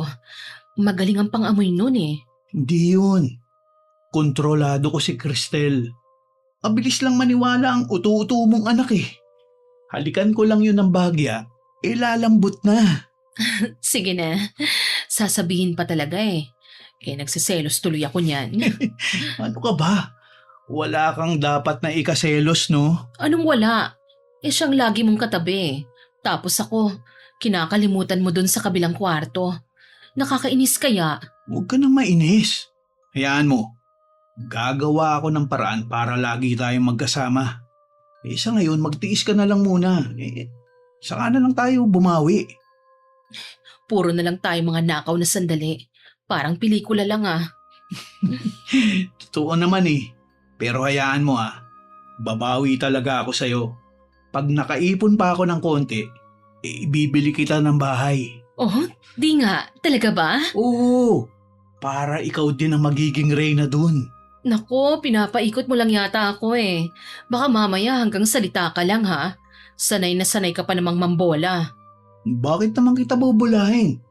Ikaw ang nagpapasaya sa akin dito sa bahay na ito. Kapag kasama kita, nawawala lahat ng pagod ko. Iba ang aruga mo eh. Ang lambing mo talaga. Kinikilig na naman tuloy ako. Oy ha. Siguraduhin mong tutuparin mo yung pangako mong bahay. Gusto ko malaki ang kwarto natin doon. O sige, maghahanap ako ng merong malaking kwarto. Yung mas malaki ang kama at mas mabango. Nakakagigil ka talaga. Ang sarap-sarap mo talagang magmahal, Jerome. Mas masarap kang magmahal, Mama. Talaga lang Iba kasi talaga ang galing mo eh. Walang sinabi si Cristel sa mga ginagawa mo sa akin. Kaya nga nababaliw na ako sa iyo eh. Dapat lang. Mas magaling naman talaga ako doon eh. Wala siyang binatbat sa mga karanasan ko. Kaya sa akin ka na lang ha, Papa? Oo, sayong-sayo ko, Mama. Pakis nga ulit. Yan tayo eh. Huwag mo nga akong halikan dyan. Ang pili mo talaga. Kaya hindi ako makahindi sa'yo eh. Mula nung una tayong nagkasubukan dun sa hotel. Talaga? Oo no. Mula noon, hinahanap-hanap ko na talaga yung mga haplos mo. O sige na. Tama na ang daldal. Baka maubos ang oras natin eh. Sulitin na natin ang gusto habang wala pa si Cristel. Dahan-dahan kong pinihit ang doorknob, Miss Winnie.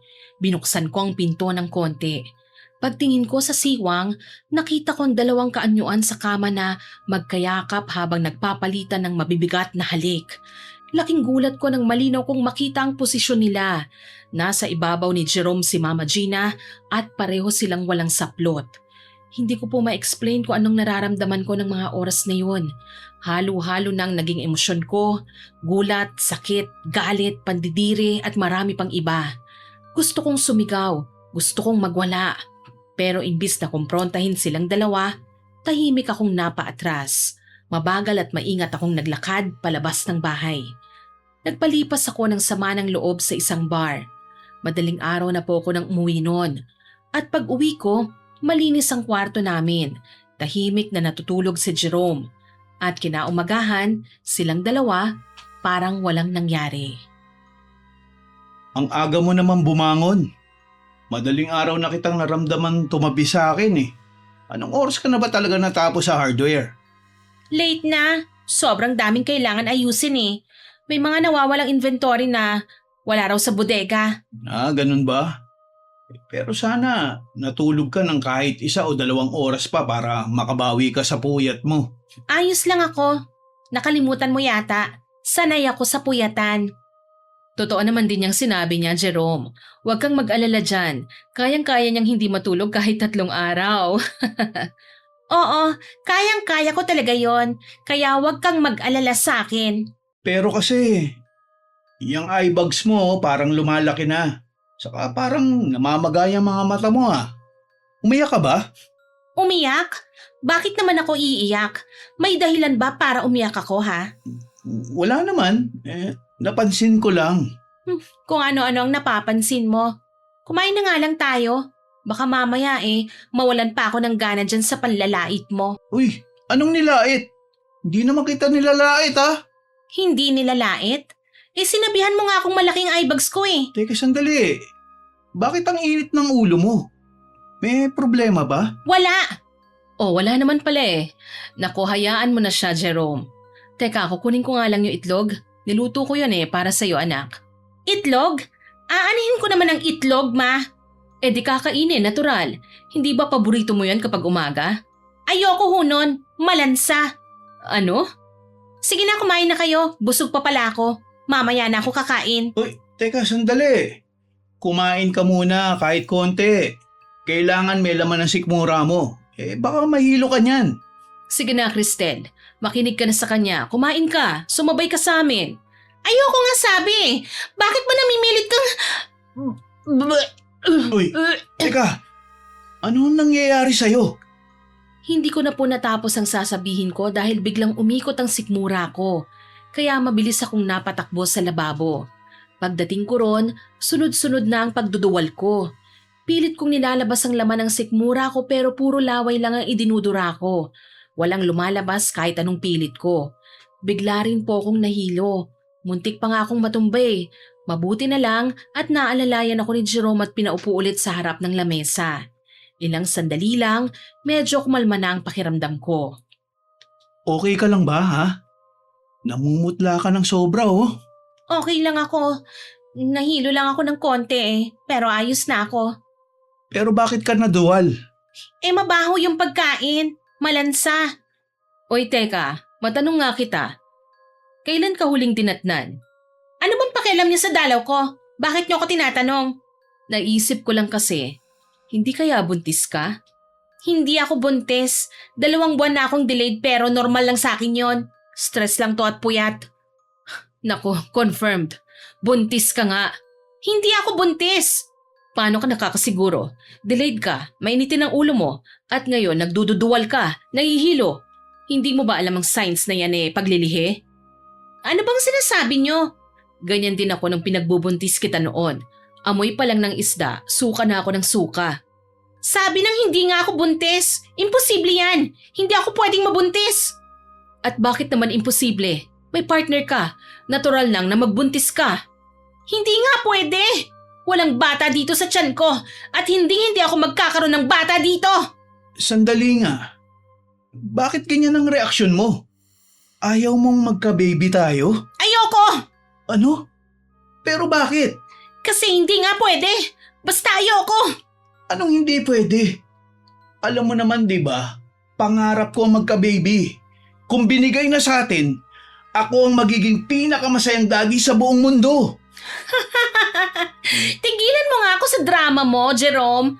Tigilan niyo akong dalawa. Nako, pagpasensyahan mo na ha. Mukhang maselan magbuntis ang anak ko, Jerome. Mabuti pa, dalhin mo sa doktor yan mamaya para malaman mo kung buntis siya. Oo, ma. Gagawin ko yun mamaya. At ikaw, Cristel, tama na yung pag-a-attitude. Dapat nga maging masaya tayo eh. Masaya? Gusto mong maging masaya ako ngayon? Oo naman. Magkakaroon na tayo ng sariling anak. Di ba yan ang gusto natin? Bubuo tayo ng malaking pamilya. Oo, bubuo tayo ng pamilya. Yun ang plano natin noon. Bakit ka ba nagkakaganyan? Ewan ko, naguguluhan ako. Sige na, doon na muna ako sa kwarto. Matutulog muna ako. Ay, wait lang. Meron pala akong pregnancy test doon sa kwarto ko. Subukan mo nga mag-test bago ka pumunta sa doktor. May pregnancy test ka? Bakit ka meron nun? Ano kasi? May balak ka pa bang magka-baby, ha, ma? Ikaw naman? Matanda na ako, no? Magka-40 na ako nitong susunod na birthday ko. Bakit ka nga may ganon? May hindi ka pa sinasabi sa akin, ha? May boyfriend ka, no? Wala, no? Bakit ka naman magtatago ng pregnancy test sa kwarto mo kung wala namang dapat i-test sa'yo? Wala namang gumagalaw sa'yo, di ba? Ano ka ba naman, Cristel? Grabe ka naman mag-isip, ha? Binili ko yan para sa'yo, ano ka ba? Ha? Para sa akin talaga? Oo. Napansin ko kasi nitong mga nakaraang araw matamlay ka. Kinutuban ako na baka buntis ka nga, kaya bumili na ako ng PT. Napansin ko ang labis na pamumutla ni Mama habang nagpapaliwanag siya sa akin. Natuwa na lang ako sa isip ko dahil napakagaling niya talagang magpalusot para lang makalusot sa mga tanong ko, Miss Winnie. Umalis siya sandali papunta sa kwarto niya para kunin ang kit. Pagbalik niya, inabot niya yun kagad sa akin. Oh, heto na. Sige na, pasok na sa banyo. Sundin mo na lang yung instructions sa likod. Hihintayin ka namin dito. Hindi ko nga kailangan ng test mo! Ibasura mo yan! Cristel, ano ba? Bakit ka nagkakaganyan? Wala kang pakialam. May pakialam ako. Karapatan kong malaman kung may anak na tayo o wala. Papa ako ng batang yan kung sakali. Lubayan niyo nga akong dalawa. Basta sinabi kong hindi ako buntis, hindi ako buntis! Wala kayong karapatang pilitin ako sa isang bagay na alam kong hindi mangyayari. Wala! Partner mo ako. May karapatan ako sa'yo at sa magiging anak natin. Bakit ka ba nagkakaganyan? Ano pang problema mo sa akin, ha? Tanungin mo kaya ang sarili mo, may dapat ba akong problemahin? Baka may alam ka na hindi ko alam. Cristel, umayos ka nga sa pananalita mo, ha? Nag-aalala lang sa'yo ang tao. Huwag mo namang bastusin. Ha? Bastos? Hindi ako bastos. Baka ikaw ang bastos dahil nakikialam ka sa usapan naming dalawa. Sumusobra ka na, Cristel, ha? Naguguluhan na talaga ako sa'yo. Gusto lang namin makasiguro na magiging tatay na ako. Masama ba yun? Ayoko nang makipag-usap. Gusto ko nang magpahinga. At siya nga pala, aalis ako mamaya. Hindi ko alam pa nung oras ako uuwi. Pero... Hayaan mo na siya, Jerome. Intindihin mo na lang muna siya. Mas okay yan, magpalipas muna siya ng kabaliwan niya sa ibang lugar. Napangisi ako bago padabog na tumayo at nagkulong na lang sa kwarto ko, Miss Winnie. Pagsara ko ng pinto, doon na tuluyan bumuhos ang mga luha ko. Napakalaking problema nito kung totoo ngang buntis ako. Pero pilit ko muna itong kinalimutan. Mas nangibabaw ang sobrang sakit at galit na gusto kong isigaw pero hindi ko mailabas. Habang umiiyak, bigla kong naalala yung kaklose ko sa tindahan. Madalas siyang magkwento tungkol sa mga mangkukulam sa probinsya nila.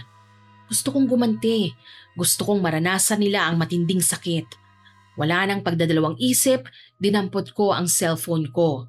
Tinawagan ko kagad ang katrabaho ko at tahasan akong nagpatulong sa kanya. At hindi naman po ako nabigo. Sa araw ding yon, ibinigay niya sa akin ang address at agad ko itong pinuntahan. Pagdating ko doon, nakita ko kagad ang isang matandang babae. Alam ko kung bakit ka nandito, iha. Talaga? Oo, pagpasok mo pa lang, kita ko na kagad ang aura mo. Napakadilim at punong-puno ka ng galit. Totoo ang sinabi mo? Halika, tumuloy ka. Maupo ka rito sa tabi ko. Salamat ho. Siya nga pala, hindi na ako magpapaligoy-ligoy pa. May ipapakulam ako sa inyo. Magbabayad ako kahit magkano.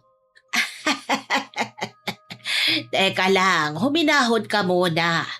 Kanino mo ba nalaman ang tungkol sa akin? Kay Maya ho, katrabaho ko sa hardware. Sabi niya magaling daw kayo. Kaya niyo raw saktan ng kahit na sino. Matutulungan niyo ba ako talaga? Ah, si Maya. Oo nga, taga rito nga ang babaeng yun. Minsan na rin siyang lumapit sa akin. Ngayon, sabihin mo sa akin, sino ba ang gusto mong ipakulam? Ang mga taong nagtaksil sa akin, dalawa po sila, ang partner ko at ang babaeng kabit niya. Gusto kong magdusa silang pareho. Iha, masyadong mabigat kung dalawa kagad ang ipapatrabaho mo sa akin, ha? Matanda na ako. Nauubos ang enerhiya ko kapag pinagsasabay ko ang mga ritual sa iisang gabi. Hindi nyo kaya? Kaya ko naman, kaso medyo mahirap at mahihirapan ka rin. Ako? Mahihirapan? Hindi ah. At kung mahirapan man ako, kaya kong tiisin yon. Maparusahan lang silang dalawa. Hindi. Kung gusto mong gumana ng maayos ang orasyon, sumunod ka sa akin. Isa-isa lang ang kaya ko ngayon, ha? Mahina ang kalaban. Mahina ang katawan ko para sa dalawang malakas na sumpa. Akala ko pa naman magaling kayo. Pero sige na nga. Magaling ako, pero tulad ng sinabi ko, isa-isa lang. Ngayon, sino bang gusto mong unahin sa kanila? Yung babae po. Unahin natin yung babae. Aba, masyadong malalim ang galit mo sa kanya, ha? Halata sa tono ng pananalita mo, iha. Galit na galit talaga ako sa kanya. Biruin nyo, tinulungan ko siya. Tapos, aahasin lang niya ang partner ko. Wala siyang utang na loob. E anong gusto mong gawin sa kanya ngayon? Gusto ko ho siyang makitang nahihirapan at nasasaktan. Gusto mo bang tapusin ko na kagad ang buhay niya? Hindi, masyadong madali ang mamatay kagad. Ang gusto ko, bigyan niyo siya ng nakakadiring sakit na kailanman ay hindi nagagaling. Ay, kaya-kaya kong gawin yan. Madali lang ang pinagagawa mo sa akin. Pero kailangan ko ng gamit mula sa kanya. Meron ka bang dala? Meron, may damit. May hibla ako ng buhok, pati na litrato niya. May dala ako noon. Magaling, iha. Talagang pinaghandaan mo ito, ah. Oo, at saka ito, dala ko na rin ang ibabayad ko sa inyo. O sige, iha. Kung gano'n ay sisimulan ko na ang ritual. Ako na ang bahala dito. Pwede ka nang umuwi. At sa loob ng 3 araw, makikita mo, tatalab na ang sumpa. At pagkatapos nun, magpalipas ka ng 3 linggo. Tsaka mo ko balikan. Sige ho, maraming salamat. Aalis na ho ako. Sandali lang, iha. Bakit ho? Ingatan mo ang sarili mo. Kawawa ang batang nasa sinapupunan mo. Bigla po akong kinabahan sa huling sinabi ng matanda. Noon ko lang ulit naalala ang tungkol dito. Tumango na lang ako at nagmamadaling umalis doon. Pero bago ako dumiretso pa uwi, dumaan muna ako sa butika para bumili ng sarili kong pregnancy test kit. Pagdating ko po sa bahay, tahimik sa sala kaya pumasok na ako kagad sa banyo para gamitin yon. Hinintay ko muna ng ilang minuto ang resulta. At pagtingin ko, malinaw ang 2 pulang linya. Totoo nga po ang hinala nila, Miss Winnie. Buntis talaga ako. Pilit kong pinakakalma ang sarili ko. Itinapon ko ang test kit sa basurahan. Wala po akong pinagsabihan. Samantala makalipas ang ilang araw, naging tahimik lang ako sa bahay at patuloy na nagmamasid at nakikiramdam. Hanggang sa isang hapon, nagsimula nang dumaing si Mama. Anak, may gamot ka ba dyan para sa lagnat? Ma, nilalagnat kayo? Oo masama ang pakiramdam ko. Mabigat ang buong katawan ko at saka ilang araw na akong nangangati eh. Alin ang nangangati? Itong mga braso ko at hita. Tignan nyo, namumula na at may mga pantal. Pasintabi pero may mga banda sa singit ko eh. May mga maliliit na paltos din tsaka matitigas na bukol. Talaga, ma? Nagpatingin na po ba kayo sa doktor? Ano kayang sakit yan? Hindi ba mga sintomas yan ng HIV o AIDS? AIDS? Huwag ka naman magbiro ng ganyan, ha? Imposible naman magkaroon ng ganyan sakit si mama. Bakit parang kinakabahan ka? Namumutla ang mukha mo, Jerome. Baka may sakit ka rin. Wala, wala akong sakit. Pero pinagpapawisan ka eh. At ikaw, Mama, magpatingin ka na kagad sa doktor. Malay mo, prone tayo sa ganyang sakit, hindi ba? Lalo ka na. Anong sinabi mo? Bastos talaga yung bunganga mo Ma, nagsasabi lang po ako ng totoo. Hindi tayo malinis na babae. Galing tayo sa club at kung sino-sino ang nakakatagpo natin. Hindi imposible na magkaroon tayo ng sakit. Hindi pwede. Bakit, Jerome? Masyado ka namang kinakabahan. Huwag kang mag-alala. Kailan lang nung nagpa-check up ako, safe ka sa akin. Wala akong sakit. Ewan ko lang si Mama. Kasi... Huwag kang matakot. Wala naman kayong contact ni Mama, hindi ba? Mama mo rin yan. Kaya safe ka. Parehas na napangangang dalawa habang sinasabi ko ang mga salitang yon. Si Jerome hindi mapakali sa kanyang kinauupuan, samantalang ako, nasisiyahan ako sa aking nakikita, Miss Winnie. Alam ko na hindi naman talaga sakit na HIV ang sakit ni Mama pero alam kong umepekto na ang sumpa. Nagsisimula na ang aking paghihiganti. Napangiti ako at muling tumingin kay Jerome. Hoy, okay ka lang ba? Oo naman. Ay, siya nga pala. Pwede bang ikaw na lang ang sumama kay Mama na magpa-check up? Nahihilo kasi ako Hindi ko kayang pumunta ng ospital. Ganun ba? Sige, sasamahan ko siya. Ay, sandali. Kukuha lang ako ng paracetamol para may mainom si Mama. Pagtalikod ko, hindi ko napigilang ngumisi. Kitang-kita ko ang matinding kaba sa mukha ni Jerome. Panay ang punas niya ng pawis sa noo at liig. Sigurado akong nagpapanik na siya ngayon sa kaiisip kung nahawa ba siya sa posibleng sakit ni Mama. Yun po talaga ang plano ko ang baliwin silang pareho. Kinuha ko ang banig ng gamot sa cabinet ko at nagsalin ng tubig sa baso. Inayos ko ang ekspresyon ng mukha ko bago ako bumalik sa kanila doon sa sala para iabot kay Mama ang gamot sa lagnat. Ininom niya po ito, pero hindi pa man nagtatagal, biglang lumala ang kanyang kondisyon. Bigla na lang siyang nagsisisigaw at namilipit sa sakit. Ah! Tulong! Jerome! Cristel! Aray! Ang sakit! Bakit? Ano nangyayari sa inyo? Hindi ko alam. Ang sakit ng tiyan ko. Tsaka lumalala ng pangangati ng mga pantal ko sa katawan. Akmang lalapit si Jerome para hawakan siya at itayo. Pero mabilis siyang napaatras.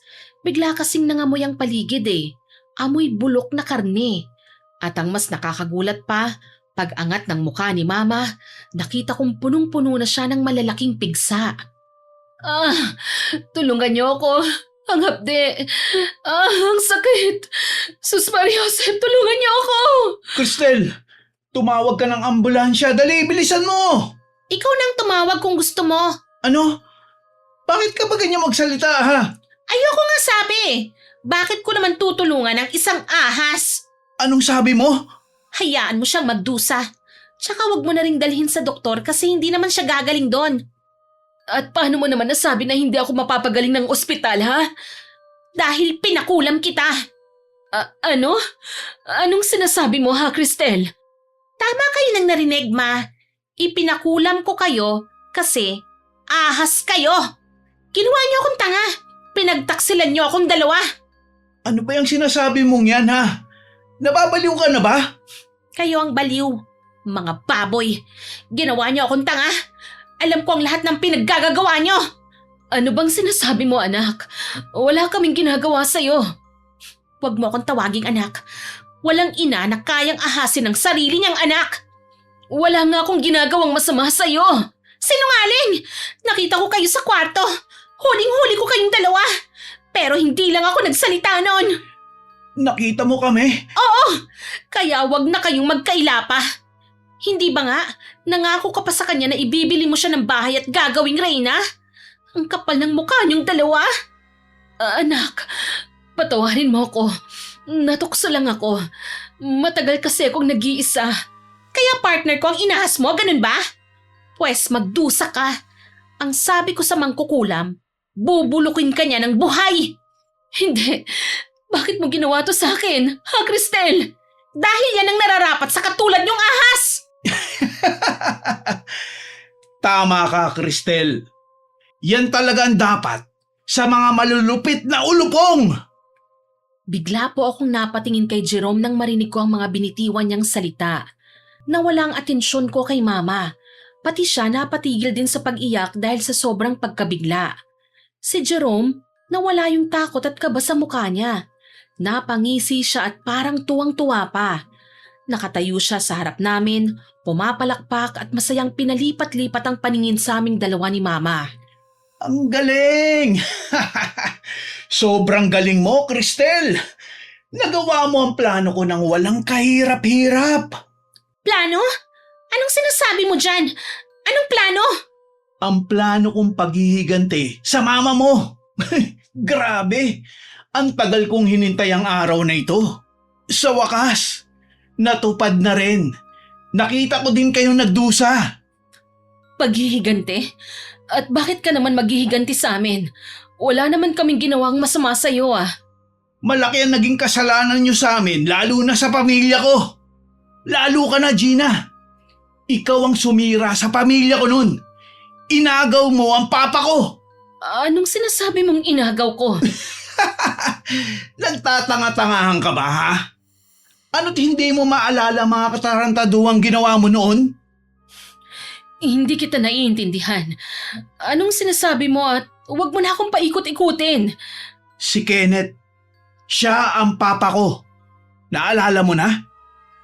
Ikaw yung anak niya? Ako nga. Ako yung anak na ninakawan ng papa. Ano? Ngayon naiintindihan mo na ba kung bakit ako naghihiganti sa'yo? Hindi.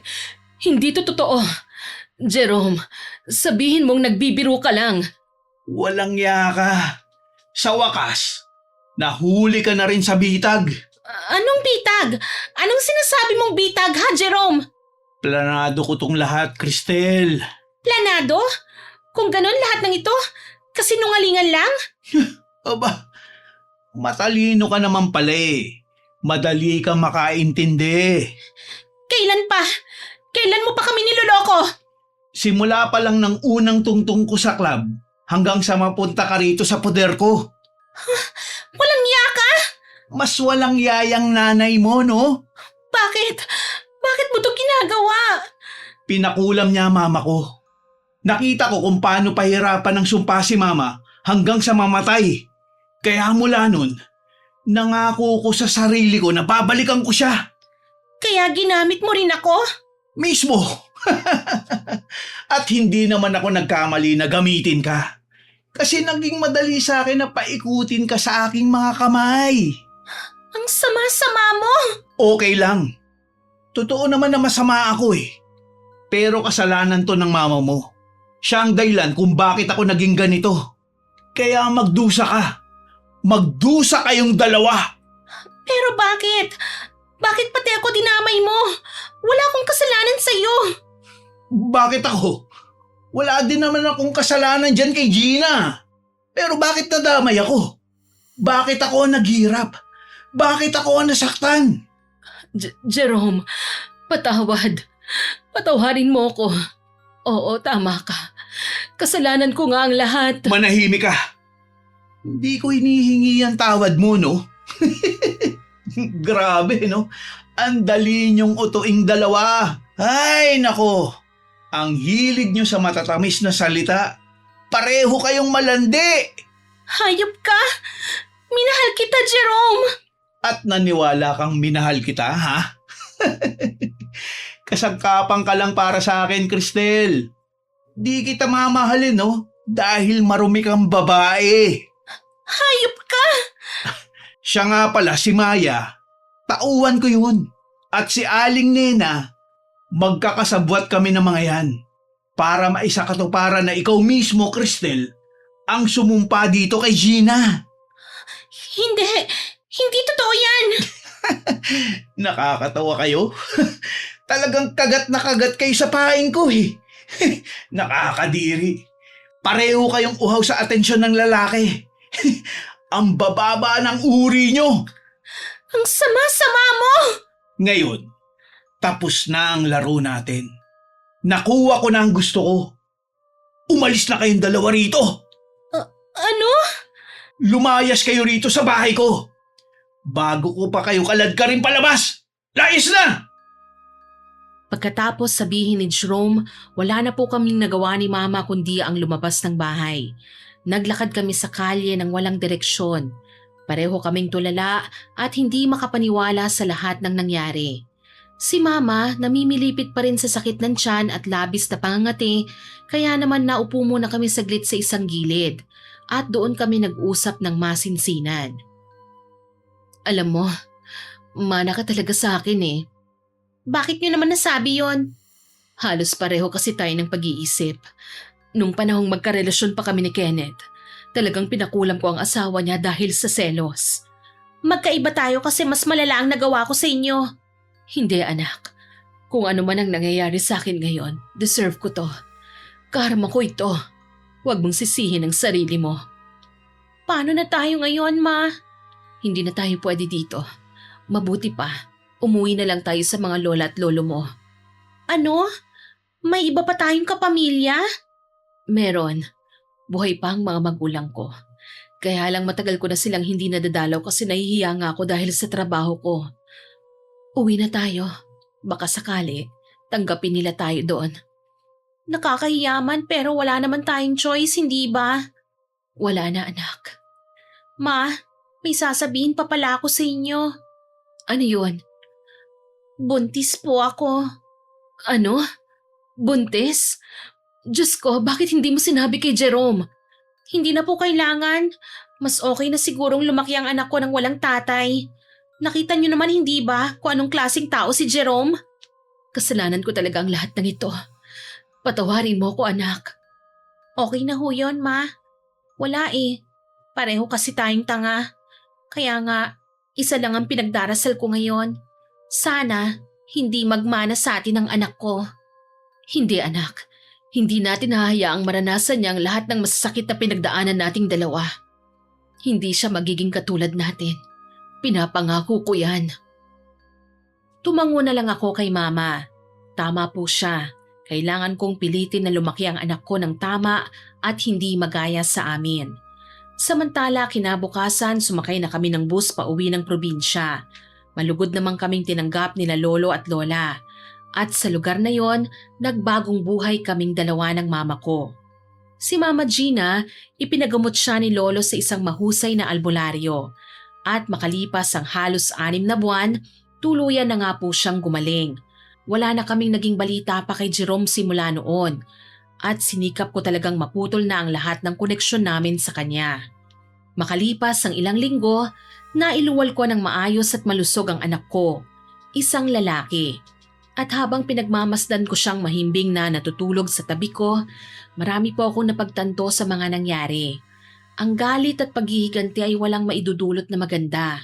Umiikot talaga po ang karma at sisingilin ka nito sa oras na hindi mo inaasahan. Miss Winnie, sa ngayon po nakatuon na lang po ang buong buhay ko sa pagpapalaki ng anak ko. At sa bawat araw na nagdaraan, sinisiguro ko na lalaki siyang mabuti at malinis ang puso. At sisikapin ko na maging maganda ang kanyang kinabukasan. Maraming salamat po Miss Winnie sa pagbabahagi ng kwento ko. Naway kapulutan ng aral ng mga nakikinig sa inyong channel ang karanasan kong ito. Huwag po ninyo sana kaming laitin ng mama ko at pamarisan sa mga maling nagawa namin sa buhay. Hanggang dito na lamang po ang isa sa masusugid niyong tagapakinig, Cristel. Sana po nagustuhan niyo ang kwentong ibinahagi namin sa inyo tungkol sa karanasan ni Cristel.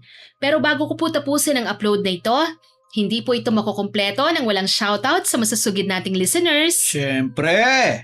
Shoutout po kina Kate Blanza at Josephine Llanesa, Kay Dexter Saavedra, kay Jimfel Tombok at sa mga tiyahin niya at pinsan niyang nakikinig sa atin, kay Lalaine, Virgil at Aaron from Singapore, at kay Kendra Gomez na nag-comment po sa Manggagancho na Magkapatid upload. Ang sabi po niya, galing talaga ni Miss Winnie, lalo na sa transition niya sa 3 characters niya. Galing, sobra. Naku, thank you po sa comment niyong yan, Ma'am Kendra. Nakakataba po ng puso.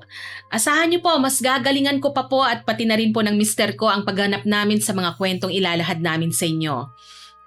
Wag po kayong mag-alala. Mas magaganda pa po ang susunod naming kwento sa inyo. yes. Maraming salamat din po sa lahat ng nakinig at nagkomento sa mga nauna naming upload. Abangan niyo pa po sana ang mga susunod naming stories at huwag kalilimutang mag-subscribe, like, share and comment sa mga stories namin. Para po mabilis niyong makita kung may bago kaming upload, pindutin niyo lang po ang notification bell para lagi kayong updated at notified. Aasahan pa rin po namin ang inyong suporta ha. Ang gusto po namin, patuloy na lumaki ang ating channel at ang ating pamilya. Tama. Muli ako po si Miss Winnie at kasama ko pa rin po si Sir John. Go, go, go, Team Johnny! Nagpapasalamat po kami sa inyong walang sawang pakikinig at pagsuporta. God bless po sa ating lahat. Bye! Bye!